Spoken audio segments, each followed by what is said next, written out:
It all comes down to this basic question that human beings have for a long, long time been concerned about transforming their minds.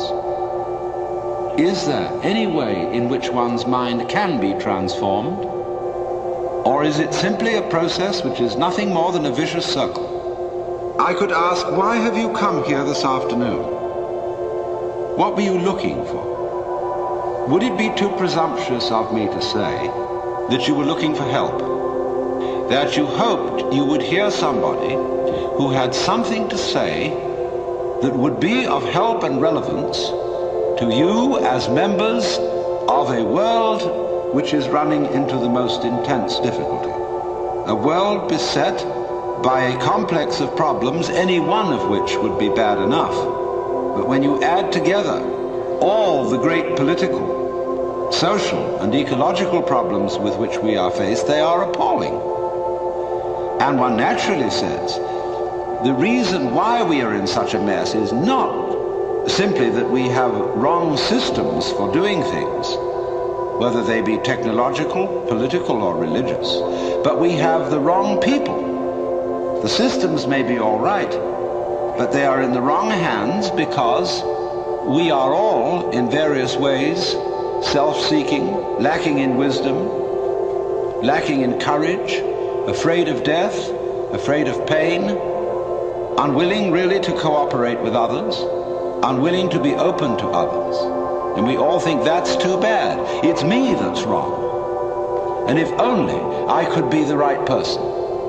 Is this man going to tell me something that will help me to change myself so that I will be a more creative and cooperative member of the human race? I would like to improve.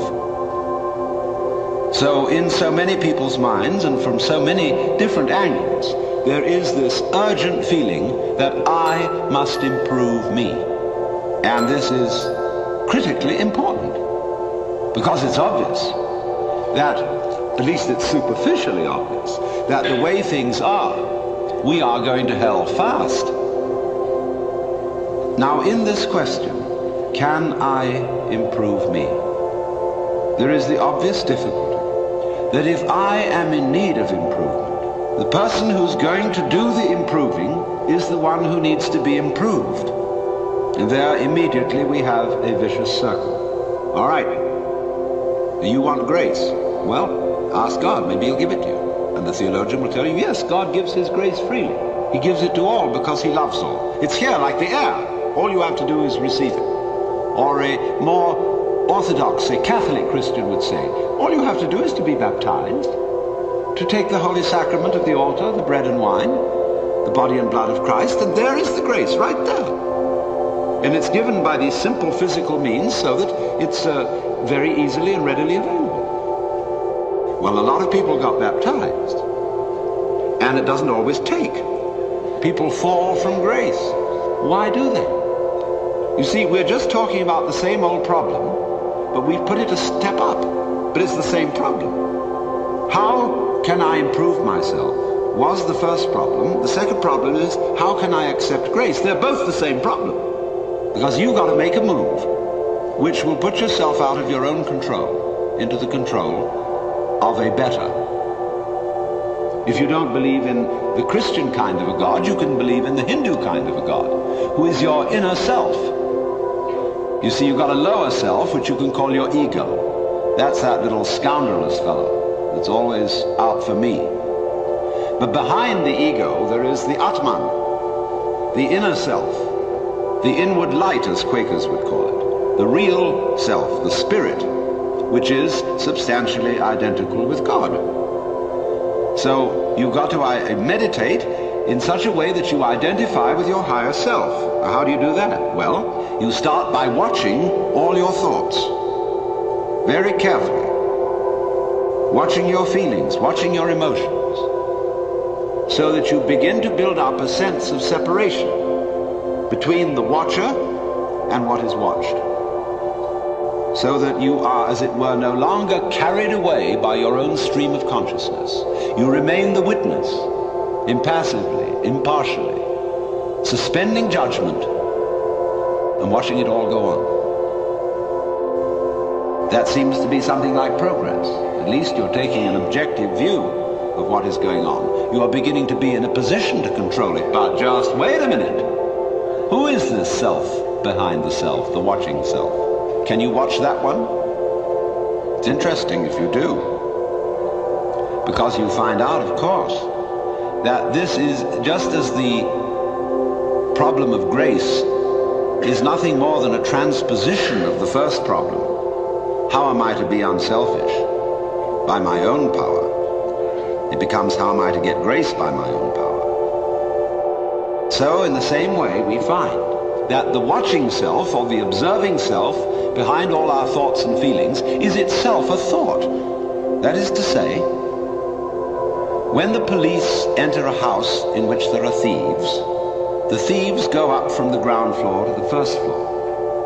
When the police arrive on the first floor, the thieves have gone up to the second, and so to the third, and finally out to the roof. And so when the ego is about to be unmasked, it immediately identifies with the higher self. It goes up a level. Because the religious game is simply a refined and highbrow version of the ordinary game. How can I outwit me? How can I one-up me?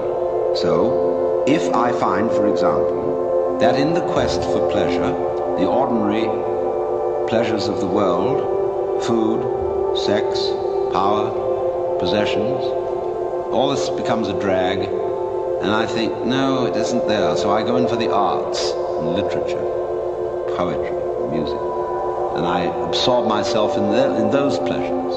And after a while, they aren't the answer. So I go to psychoanalysis, you see. And then I found out that's not the answer. I go to religion. But I'm still seeking what I was seeking when I wanted candy bars. I want to get that goodie. Only I see now that, of course, it's not going to be a material goodie. All material goodies fall apart. But maybe there's a spiritual goodie that's not going to fall apart. But in that quest, the quest is not different from the quest for the candy bar. Same old story. Only you've refined the candy bar and made it abstract and holy and blessed and so on. You see, the reason you want to be better is the reason why you aren't. Shall I put it like that? We aren't better because we want to be. Because the road to hell is paved with good intentions. Because all the do-gooders in the world, whether they're doing good for others or doing it for themselves, are troublemakers. On the basis of kindly let me help you or you'll drown, said the monkey, putting the fish safely up a tree. See, because sometimes doing good to others and even doing good to oneself is amazingly destructive. Because it's full of conceit.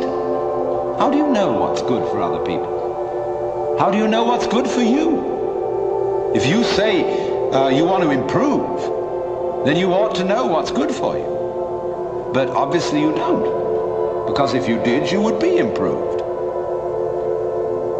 So we don't know. So you see, here again, the problem comes out in genetics. We do not really know how to interfere with the way the world is. The way the world actually is an enormously complex, interrelated organism. When you come out with beautiful eyes, blue or brown or green as the case may be, you don't congratulate yourself for having grown one of the most fabulous jewels on earth. So it's just eyes, and you don't account it a virtue. To see, to entertain the miracles of color and form. But that's real virtue. Virtue in the sense, the old sense of the word, as strength, is when we talk about the healing virtue of a plant. That's real virtue.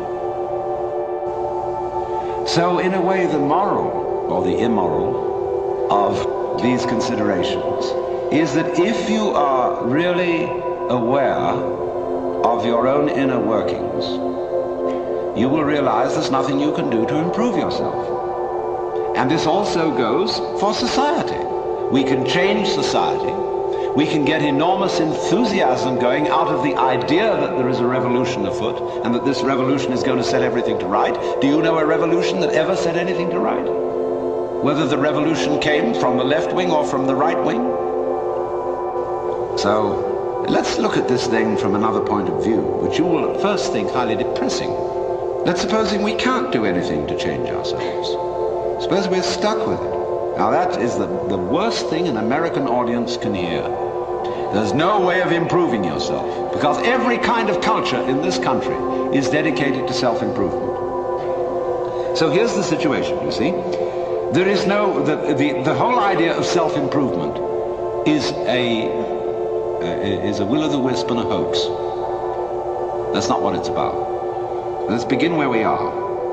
What happens if you know beyond any shadow of doubt that there is nothing you can do to be better? Well, it's kind of a relief, isn't it?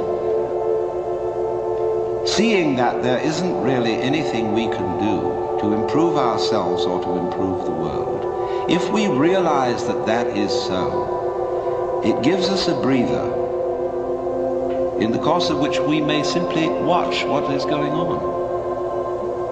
Watch what happens.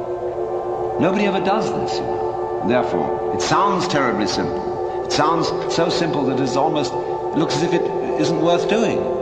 But ever just watched? Watch what's happening and watch what you are doing by way of reaction to it. Just watch it happen. And don't be in a hurry to think you know what it is. You think this is the material world. Well, that's somebody's philosophical idea. Or maybe you think it's spiritual. That too is somebody's philosophical idea. This real world is not spiritual. It is not material. The real world is simply... So, could we look at things in that way? Without, as it were, fixing labels and names and gradations and judgments on everything, but watch what happens. Watch what we do. Now you see, if you do that, you do at least give yourself a chance. And it may be that when you are in this way freed from busybodiness and being out to improve everything, that your own nature will begin to take care of itself. Because you're not getting in the way of yourself all the time. You will begin to find out that the great things that you do are really happening.